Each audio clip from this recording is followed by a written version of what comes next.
Assalamualaikum warahmatullahi wabarakatuh. Pada video kali ini saya akan menjelaskan tentang salah satu metode SDLC, yaitu model prototyping pada pengembangan sistem informasi.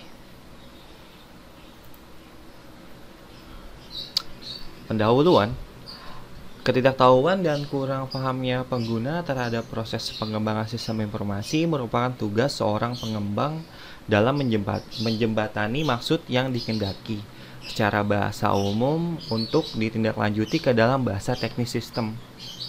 Walaupun terkadang pengembang kurang memperhatikan algoritma alur sistem, perangkat bantu sistem, ataupun model interface yang akan diwujudkan.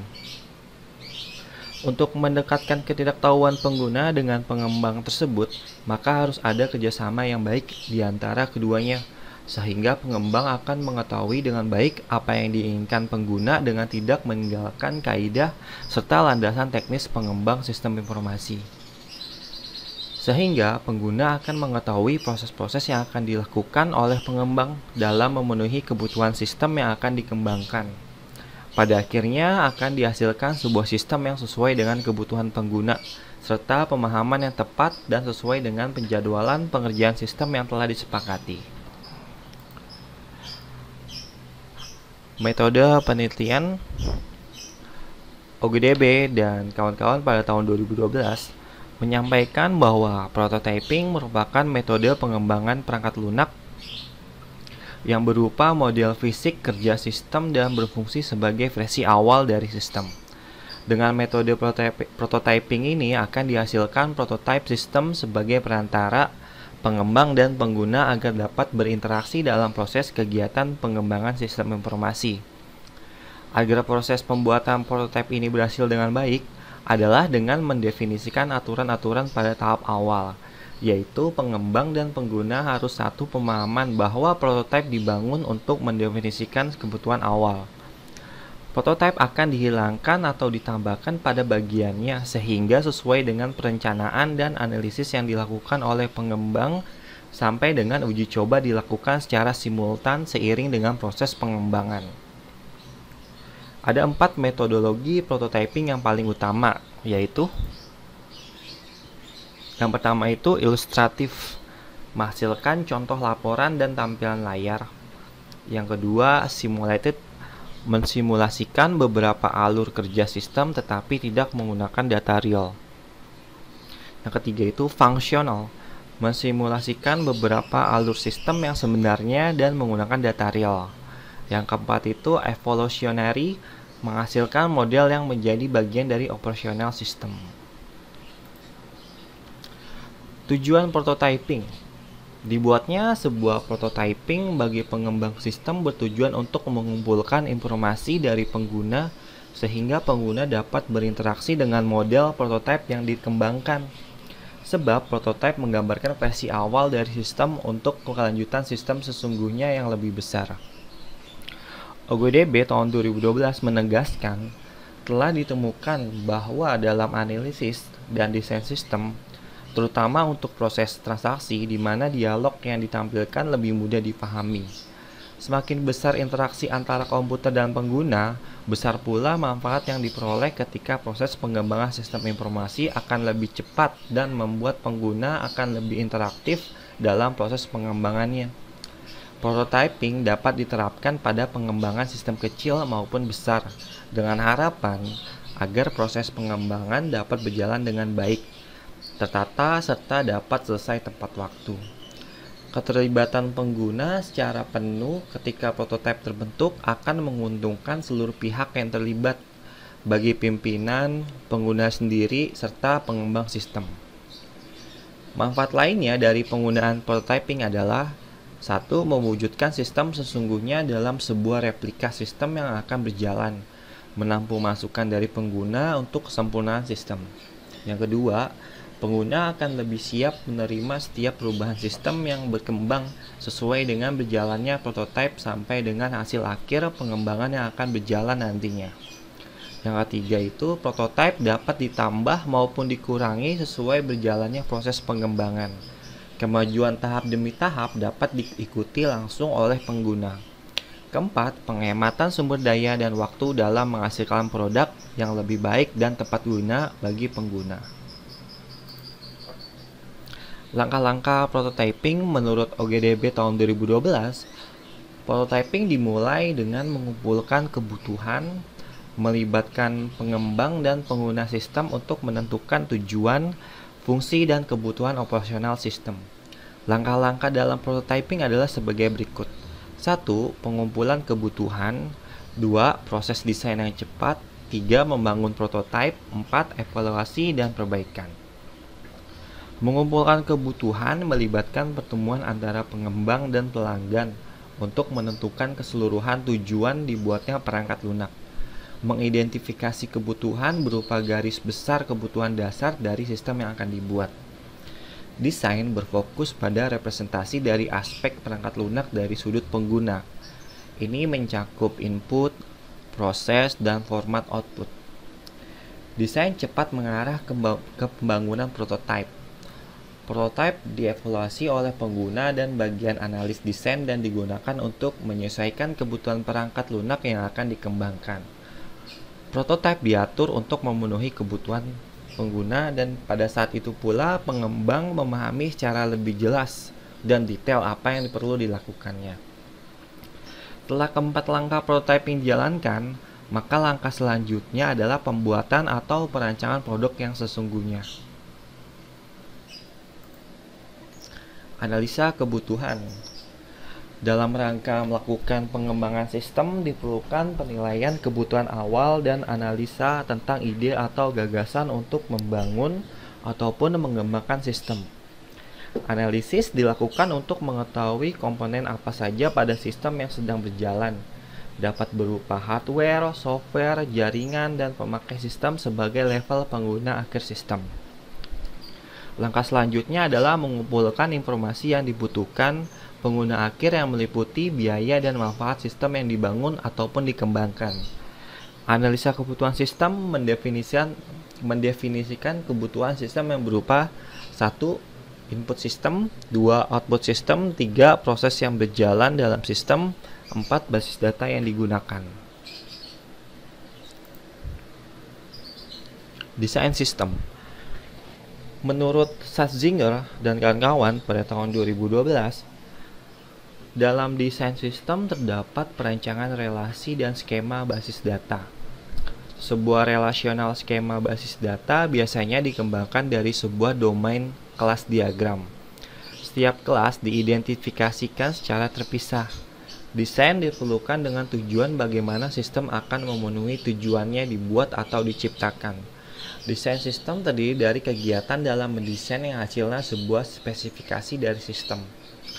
Bagian dari desain sistem dapat berupa konsep, desain interface, proses dan data dengan tujuan menghasilkan spesifikasi sistem yang sesuai dengan kebutuhan. Desain sistem nantinya akan menghasilkan prototipe paket software dan produk yang sebaiknya mencakup 1. Fitur menu yang cepat dan mudah, 2. Tampilan input dan output, 3. Laporan yang mudah dicetak, 4. Kamus data yang menyimpan informasi pada setiap field, termasuk panjang field, pengeditan dalam setiap laporan, dan format field yang digunakan. 5. Basis data dengan format yang sesuai dengan perangkat lunak yang digunakan.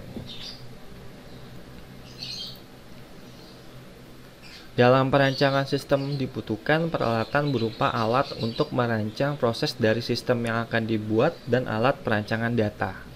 Alat untuk proses terdiri dari diagram aliran data dan diagram arus sistem. Sedangkan alat perancangan data terdiri dari diagram relasi entitas dan kamus data.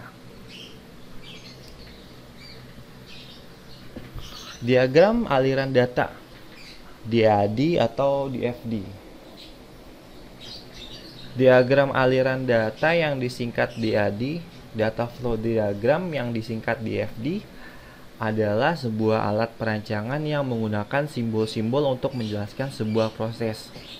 Diagram ini menunjukkan aliran proses seluruh sistem antara pemakai sistem dan dapat diatur detailnya sesuai dengan kebutuhan. DFD terdiri dari 3 elemen, yaitu lingkungan, pemrosesan, aliran data, dan penyimpanan data. Salah satu keuntungan menggunakan DFD adalah memudahkan pemakai yang kurang menguasai bidang komputer untuk mengerti sistem yang sedang akan dikerjakan. Diagram arus sistem atau flowchart. Diagram arus sistem flowchart adalah peralatan perancangan sistem yang digunakan untuk menggambarkan proses sistem secara rinci untuk menggambarkan aliran sistem informasi, dan diagram arus sistem untuk menggambarkan aliran program. Yang ketiga itu kamus data. Kamus data merupakan penjelasan tertulis secara lengkap dari data yang diisikan ke dalam database. Kamus data adalah kumpulan fakta tentang data dari suatu sistem informasi. Kamus data selain digunakan untuk dokumentasi dan mengurangi redundansi, juga dapat digunakan untuk satu itu memvalidasi diagram aliran data dalam hal kelengkapan dan keakuratan. Yang kedua itu menyediakan suatu titik awal untuk mengembangkan layar dan laporan-laporan. Yang ketiga itu menentukan muatan data yang disimpan dalam file-file. Yang keempat itu mengembangkan logika untuk proses-proses diagram aliran data. Database menjadi kerangka kerja yang mendasari sistem informasi. Perkembangan teknologi basis data menghasilkan sistem basis data yang lebih baik untuk digunakan, sehingga menghasilkan sistem yang efektif dan efisien. Kamus data dibuat pada tahap analisis sistem, dan pada tahap perancangan sistem. Pada tahap analisis sistem, kamus data dapat digunakan sebagai alat komunikasi antara seorang analis sistem dengan pemakai sistem tentang data yang akan mengalir pada sistem dan informasi yang dibutuhkan. Sedangkan pada tahap perancangan sistem, kamus data digunakan dalam tahap perancangan input, perancangan laporan, dan database. Kamus data dibuat berdasarkan arus data yang telah digambarkan pada data flow diagram.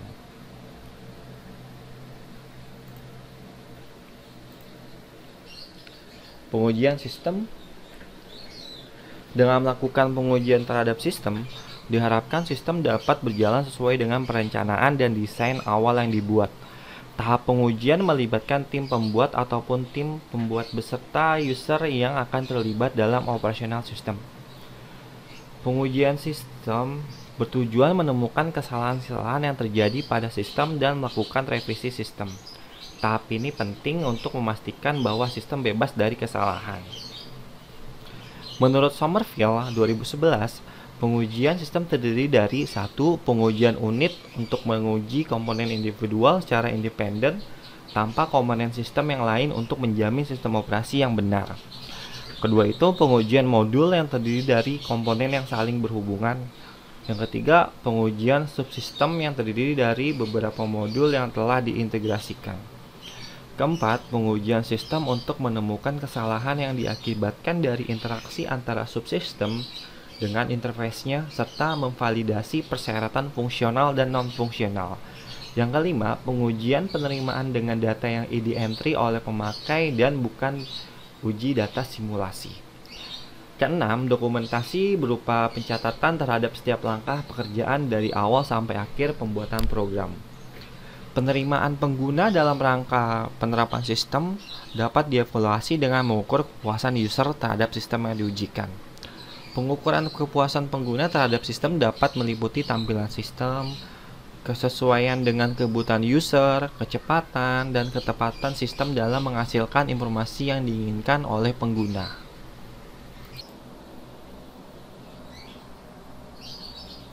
Selanjutnya itu adalah implementasi.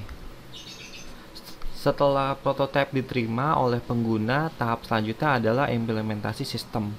Tahap ini merupakan implementasi sistem yang sudah siap dioperasikan dan selanjutnya terjadi proses pendampingan dan pembelajaran terhadap sistem baru ataupun yang dikembangkan serta dapat pula dengan membandingkannya dengan sistem lama. Evaluasi tetap dibuat dalam hal teknis dan operasional sistem serta interaksinya pengguna sistem.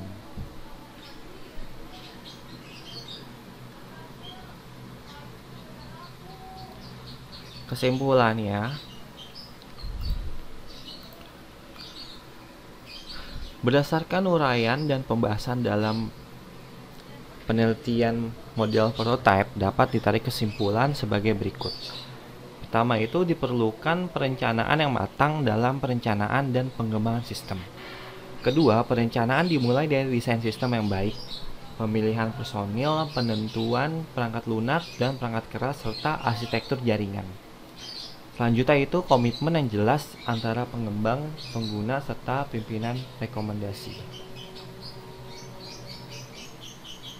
Sarannya itu rekomendasi-rekomendasi yang dihasilkan belum mempertimbangkan faktor biaya, perbaikan proses bisnis organisasi, rekomendasi pengembangan secara detail. Bagi penelitian selanjutnya, penulis menyarankan dilakukannya analisa terhadap faktor-faktor yang menjadi prioritas pengembangan sistem informasi yang disertai analisa kelayakan biaya terhadap aplikasi maupun infrastruktur. Sekian penjelasan dari saya. Assalamualaikum warahmatullahi wabarakatuh.